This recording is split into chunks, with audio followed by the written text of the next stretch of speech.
कि मेरा वायदा सच्चा है, मेरा वायदा अटल है, धरती आकाश टल जाएगी पर मेरा वायदा अटल है। परमेश्वर ने कह दिया, वो जो जहां तक भी कहता है प्रकाशित वाक्य 2:11 में, मैं तुझे दूसरी मृत्यु से निकालूंगा। दुनिया में कितने ग्रंथ हैं, कितने गंतव्य हैं, कितने वाक्यांश हैं, कितने शब्दावली है, कितने हर तरह के ग्रंथों का लगाया गया है। तो कहते हैं 500 से 600 से ऊपर ग्रंथ हैं, और किसी ग्रंथ में इस दूसरी मृत्यु का जिक्र नहीं है। सब बाइबल दूसरी मृत्यु के बारे में कहती है। दुनिया कहती है एक बार बाइबल कहती है एक बार जीना, एक बार मरना, उसके बाद न्याय का होना जरूरी है। वो न्याय क्या है? न्याय ही हमारी दूसरी मृत्यु। प्रकाशित वाक्य 20:13-14-15 में लिखा हुआ है कि हर एक का काम न्याय के सिंहासन के सामने तोला जाएगा, और जब न्याय का समय आएगा, जो न्याय होगा, जब उस न्याय के बाद हमारी स्थिति होगी, हमने स्वर्ग जाना है या हमने नरक में जाना है, वो नरक में जाना ही हमारी दूसरी मृत्यु होगी। अधोलोक में आग की झील में हमें डाला जाएगा। उस दूसरी मृत्यु से मैं बचाऊंगा। जिसका नाम इस जीवन की पुस्तक में नहीं होगा वो स्वर्ग का राज्य का अधिकारी नहीं होगा, और जिसका नाम इसके अंदर होगा वो स्वर्ग राज्य का अधिकारी है। इसके कई नाम है। इसका पवित्र शास्त्र कहते हैं, व्यवस्था की पुस्तक भी कहते हैं, व्यवस्था विवरण भी कहते हैं, पवित्र शास्त्र भी कहते हैं, बाइबल भी कहते हैं, वचन भी कहते हैं, दर्पण भी कहते हैं, हथौड़ा भी कहते हैं, आग भी कहते हैं। कितने कितने नाम है इसके। क्या इसमें मेरा नाम पाया जाए? यहां नहीं है, पर बाइबल जगह स्वर्ग में जो पुस्तक है, पवित्र शास्त्र, क्या उसके मेरा नाम पाया जाए? यहाँ तो मैं इतने बड़े बड़े प्रचार कर रहा हूँ, जहाँ मैं चंगाइयाँ भी दे रहा हूँ, जहाँ मैं प्रार्थना भी करता हूँ, उपवास भी करता हूँ, उसके बाद क्या मैं वहां जाकर अपना नाम वहां देखने पाऊंगा? क्या वहां जाकर परमेश्वर कह देगा, देखो कर्म करने वालों मैं तुम्हें जानता ही नहीं, इतना सब कुछ किया और वहां जाकर मैं तुम्हें जानता नहीं, तो प्रभु मेरा क्या? मैं कहां तक रहूंगा? मेरे पिता परमेश्वर मुझ पर दया कर, वो दयालु है, दया का सागर है, हर पल हमारे साथ है। कहते हैं हमारी आंखें कब खुलती हैं पता है आपको? जीवन में कितनी बार हमारी आंखें खुलती हैं?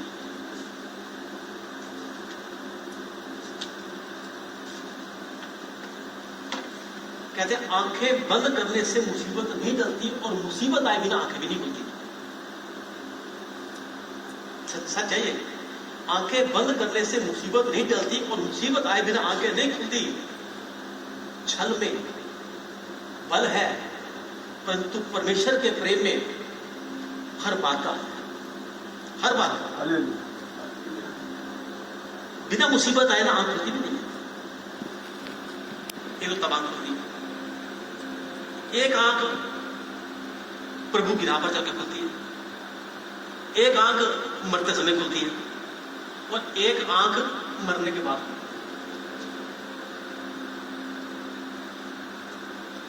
भैया उसकी मृत्यु हुई तो उसकी आंखें खुली रहती, हमने जाकर हाथ लगाया, आंखें बंद। मेरे डैडी की भी कैसे हुआ था, जब डेथ हुई आंखें एकदम खुल के बाहर आ गई, आंखें बंद। मरते वक्त आंख खुली। अगर पहले आंख खुल जाती तो आज वो दशा तो ना होती। मुसीबत आई आंख खुली, मृत्यु आई आंख खुली, पहले आंख खुली।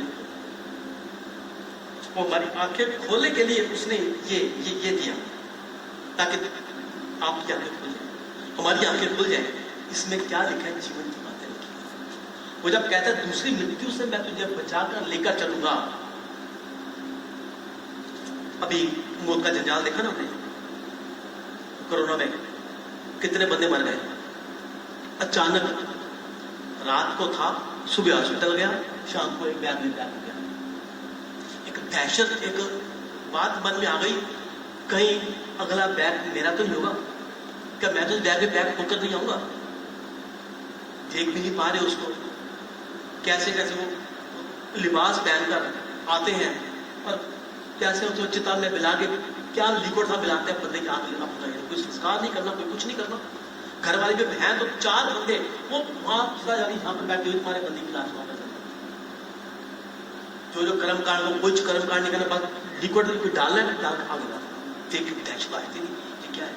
नहीं तो बिजली वाले उसमें ले गए और आधी सड़ी लाशें निकाल रहे हैं और खूंटे से पकड़े ऐसे कंकाल बाहर निकाल रहे हैं और लेकर ट्रक के अंदर डाल रहे हैं। ट्रक के अंदर डालकर क्या कर रहे हैं, एक सुनसान रास्ते पर लेकर एक लंबा खड्डा खोद रहे हैं, सारी लाशें डाल के उस पर मिट्टी डाल के उधर चला रहे हैं। इतनी भयानक मृत्यु की परमिशन, तो यहाँ इतनी भयानकता है तो आगे क्या होगा? क्या उनको देखकर हमारी आंखें खुली? जब तक लॉकडाउन लगा रहा, जब तक ये मृत्यु हम देखते रहे, तब तक तो मन में दहशत रही। आज इसके मन में दहशत है।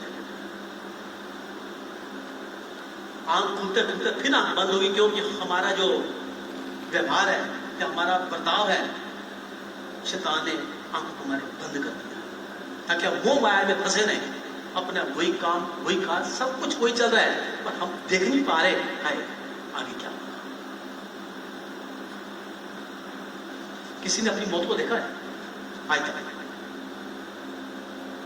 कोई जवाब नहीं। कोई मरने के लिए तैयार है? कोई तैयार नहीं।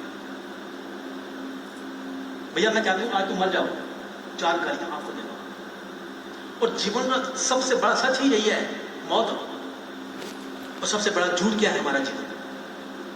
एक दिन क्या कभी भी किसी वक्त किसी पल खत्म हो जाए हमें पता नहीं है। ये सबसे बड़ा झूठ है। फिर भी हम जिए जा रहे हैं। मेरा कल ऐसा हो जाए, मेरा परसों ऐसा हो जाए, 20 साल बाद ऐसा हो जाए, मैं इंश्योरेंस करा लूं, मैं ये करा लूं, मैं वो कर लूं।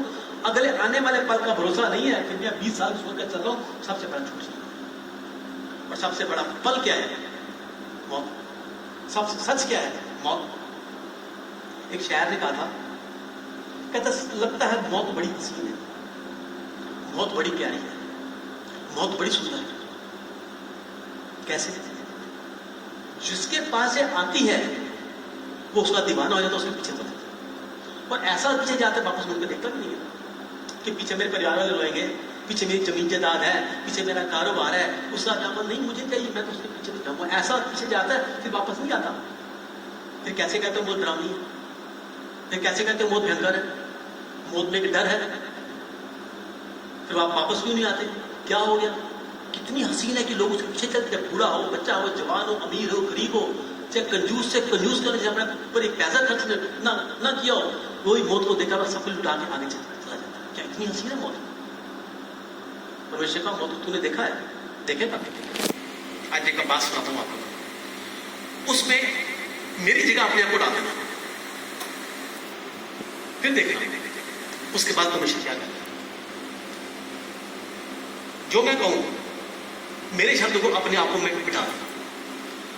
सपने में अपनी मौत को मैंने बड़े करीब से देखा। कफन में लिपटे अपने तन को कब्र में कब्रिस्तान में गड़ते हुए देखा। सपने में अपनी मौत को मैंने बड़े करीब से देखा।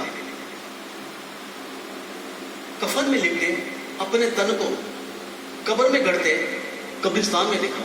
क्या हिंदू लोग ऐसे कह सकते हैं कि कफन में लिपटे अपने तन को चिता में जलते शमशान घाट में देखा।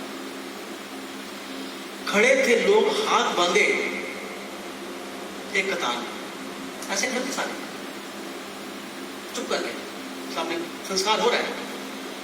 कुछ थे परेशान, कुछ थे हैरान। परेशान वो थे जो याद दोस्त थे, कल था आज नहीं है, हमारा एक साथी चला गया। कल कुछ थे परेशान और कुछ थे उदास।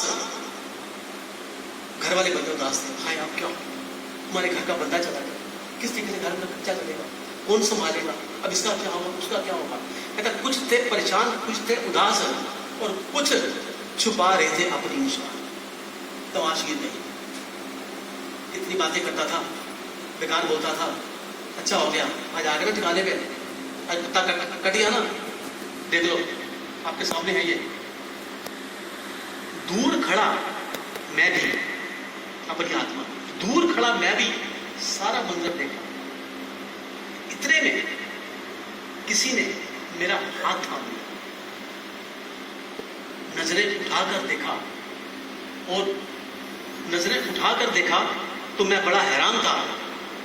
हाथ थामने वाला कोई और नहीं, मेरा यीशु था। नंगे पांव था और चेहरे पे लिए मुस्कान था। बड़ी जिज्ञासा भरी निगाहों से उसे कुछ कहना था, तो मुस्कुराकर बोला, जीवन में हर घड़ी 2 दिन तूने जपा मेरा नाम था। जीवन में हर दिन 2 घड़ी जपा तूने मेरा नाम था प्यारे, आज उसका कर्ज चुकाने आया हूं, आज उसका हिसाब चुकाने आया हूं, देख मैं तेरा उद्धार करने आया हूं। सुनकर मैं ज़ारों ज़ार रो पड़ा और कहने लगा, हर पल, हर घड़ी, हर दिन 2 घड़ी जिसका जपा मैंने नाम था, वो आज मेरा कर्ज चुकाने आए हैं। और हर पल, हर घड़ी जिनकी मैं चिंता करता रहा, वो आज कब्र में दबाने, चिता में जलाने के लिए आए हैं। तभी आंख खुली मेरी, मैं बिस्तर पर विराजमान था। कितना था नादान और कितना था मैं अनजान। परमेश्वर ने कहा, खोल दे अपनी आंखें इसी पल, वो तेरा ख्वाब था। जो बीत गया उसे छोड़ दे, आने वाले उसको पकड़। कहीं ऐसा ना हो कि तेरी आंख मरते वक्त खुले या मरने के बाद खुले। इसे आज तेरी आंखें मैं खोलता हूं, तो आंखों को खोल के ध्यान से देख कि कल को कोई ऐसा ना हो कि ये मंदिर तेरे सामने आएगा जरूर, पर मैं तुझे दूसरी मुंह से दूसरी मुझसे निकालूंगा तुझे। प्रकाश बाबा जो का साहब से कहता है, मैं तुझे दूसरी मौत से बचाऊंगा। न्याय के समय, जब न्याय का दिन आएगा, एक एक शख्स का न्याय होगा। क्या उस पल, क्या आग की झील, अधोलोक जिसमें तू डाला जाएगा, वो तेरी दूसरी मृत्यु होगी। क्या तू उससे बचना चाहता है या तू उसमें जाना चाहता है? आज कौन जाना चाहता है? जहां की मृत्यु आज की एक दिन की है। वीरवार को मैंने प्रचार किया था, उसमें मैंने बताया था 3 तरह के स्वर्ग हैं, 5 तरह के नरक हैं और 7 प्रकार के पाप और उसके परिणाम। ये आगे भी मौका मिलेगा तो बताऊंगा आपको। 3 स्वर्ग, 5 प्रकार के नरक, 7 प्रकार के पाप और उसके परिणाम। क्या हम उन जाएं? जब तक खुलासा होगा पता चलेगा आपको कि कौन से पाप है, कौन से परिणाम है और कौन से नरक है, और नरक का नाम क्या है, किस किस तरीके से नरक की यात्राएं आती हैं। जिस दिन मुझे ये पता चला था, मेरे घुटने खड़े, ऐसा भयंकर मंजर जाने के बाद दुनिया कहती है मर गया, कहानी खत्म हो गई, पर कहानी अब शुरू होगी। क्या पहले आंख तो खुले, पहले आंख खुलेगा तो बात होगी ना। जब आंख ही नहीं खुलेगी तो बात कैसे? मृत्यु के बाद, अरे मर गया, मृत्यु के बाद जल गया, फूट गया, गाड़ दिया, तब आंख किस कहां खुलती है? कहता है असल जीवन तो तभी शुरू होता है। तुम तो झूठ का जीवन तुम जी रहे हो, असल जीवन तो तब आएगा जब तुम्हारी आंख खुले। उस आंख खुलने के बाद तुम क्या देखो? हमेशा का स्वर्ग या हमेशा का नरक? आज हमारे साथ है, होना है, होगा ये, न्याय का दिन आएगा, ये तख्त लगेगा, सिंहासन लगेगा, यीशु मसीह आएंगे, बैठेंगे। ये बात कुरान शरीफ में भी लिखी है, क़यामत के रोज तख्त लगेगा, ईसाई पैगंबर आकर बैठेंगे और एक एक का हिसाब देंगे। बाइबल में लिखा है, मत्ती 5:8 लिखा है, क्या वो धन्य है परमेश्वर जिसका लेखा ही हुआ ना? लेखा लेगा, पर क्या वो धन्य है वो जिसका लेखा ना? क्या ऐसा हो सकता है कि लेखा ना आए? वो पूछेगा जरूर, हक बनता है उसका पूछने का कि तेरे लिए मैंने अपने बेटे को कुर्बान किया था, मेरे बेटे ने जो नक्शा दिखाया था उस कदम पर तू चला? क्या वो मार्ग तुमने अपनाया? सच्चाई की राह पर तू चला? जो जीवन मेरा बेटा तुम्हें देना चाहता, क्या तूने वो पाया? तब क्या जवाब माना? कहां जाएंगे? क्या करेंगे? क्या बोलेंगे? फिर वो ये तो नहीं कहेंगे हे मेरे विश्वास योग्य दास, वो तो बोलेगा हे मेरे विश्वासघाती लोगों। तब हमारा क्या? मरने के बाद आंख खुली ना, मैं ही देखूंगा। जब मेरा परमेश्वर देखे, दुनिया वाले नहीं देखेंगे कि मरने के बाद क्या। मगर बाइबल कहती है जब मरने के बाद उसकी आंख खुली तो उसने अपने आप को रोता कलपता आग की झील में पाया। किसकी आंख खुली? कौन था वो जिसकी आंख खुली? उसका नाम है उसमें ना, उसका जिक्र है उसमें। बाइबल कहते हैं जब तक तेरा नाम इस जीवन की पुस्तक में नहीं होगा तब तक तो स्वर्ग का अधिकारी नहीं होगा। वरना जितने मर्जी तुम उपवास कर ले, जितना मर्जी तुम चर्च आ ले, जितना मर्जी तुम टाइट दे ले, जितना मर्जी तुम ऑफरिंग कर, जितने मर्जी तुम दुष्टात्मा निकाल ले, जब तक तेरा नाम इसके अंदर नहीं आएगा तब तक तेरा कुछ नहीं। क्यों? क्योंकि तुम सच की राह को पकड़ना नहीं चाहते। सच कह दिया जाए तो तुम चर्च छोड़कर भाग जाते। तुम ऐसे हुआ है, यही इस चर्च की बात है। आज 4 हफ्ते 5 हफ्ते वो शख्स आने को तैयार है। क्यों? उसको सच बताएगा, सच उसको बोला गया, उसको सच सुना दिया, हम बुरे बन गए। ठीक है, तू नहीं आएगा, मर्जी थे, हमारा काम था रास्ता दिखाना। पर उन्होंने कहा अगर तू रास्ता नहीं दिखाएगा तो इसका देखा मैं तेरे से लूंगा।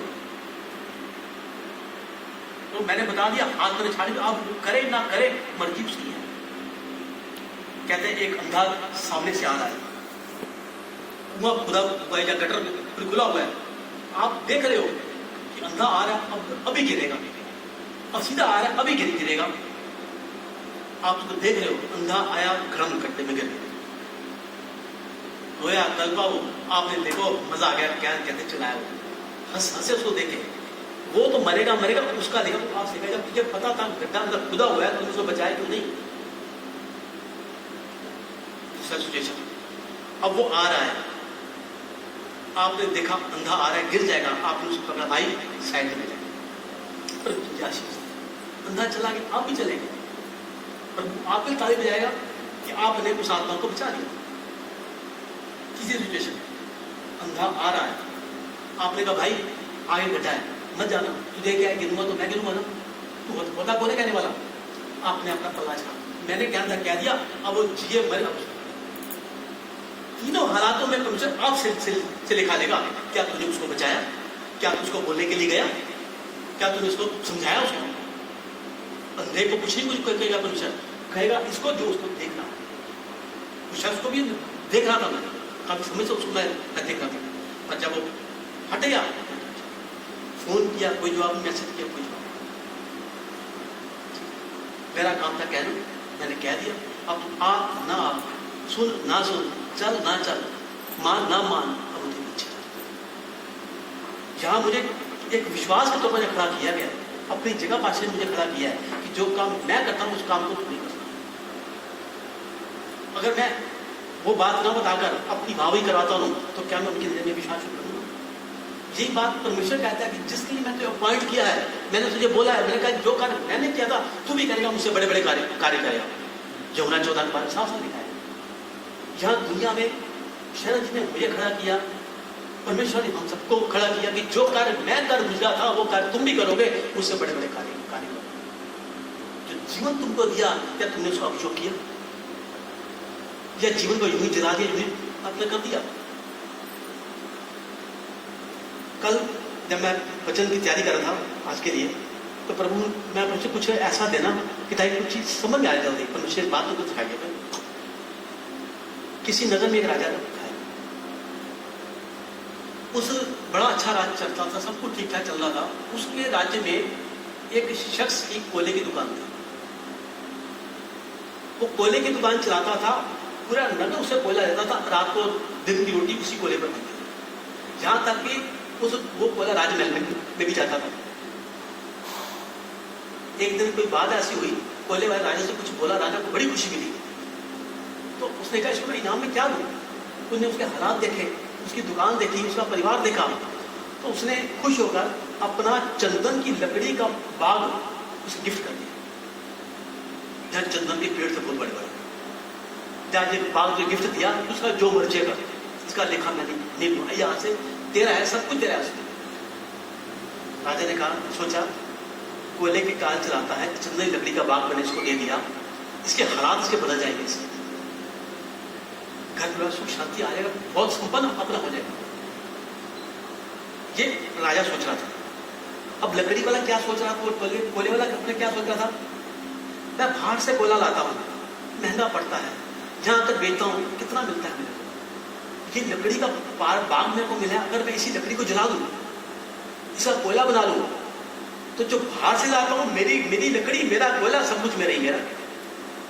उस शख्स ने रोज जाके लकड़ी काटनी शुरू कर दी, काटते रोज अपना पेड़ जलाता, कोयला बनाता, कोयला बेचता, रोज यही सब हो गया। एक दिन राजा नगर फिर घूमने के लिए निकला और ध्यान में आया, कहता है यार ये कोयले की दुकान थी यहाँ का, अब तो एक बड़ा महसूस बन गया होगा, उसको नई लकड़ी पार्क में अपने संपन्न आपका हो गया होगा, देखो तो हालात कैसे हैं। उसके आगे से तो देखा वही कोयले वाला, वही कोयला बिक रहा है, वही फटे कड़े पहन के बैठा है, वही अपना राजा के आज देखा, राजा को प्रणाम किया। राजा ने कहा याद है तेरे को, तुझे मैंने गिफ्ट दिया? कहते हैं हाँ राजा, मैं उसी की कमाई तो खा रहा हूं मैं। तो उसी कमाई खा रहा मैं, तो बैजी कली फटे आज भी तू ऐसी है। कहते हैं हाँ बस पहले मैं कोयला खरीद के लाता था, अब मैं कोयला खुद बनाता हूँ। कहते हैं कैसे बनाता है? कहता हूँ पार्क आपने दिया था, वो लकड़ियाँ काट काट के जलाता हूँ, मैं उसको कर देता हूँ मैं। राजा ने सिर पीट लिया अपना, ये क्या है कि चंदन की लकड़ी, अगर इस लकड़ी को बाजार में बेच के लाता है, कितना ये क्या करते इसने? मैंने कितने तेरे पेड़ बचे हैं? कहते सारे साफ हो, बिल्कुल मैदान कर दिया, बिल्कुल खाली मैदान है, आपको कुछ लकड़ी बची है?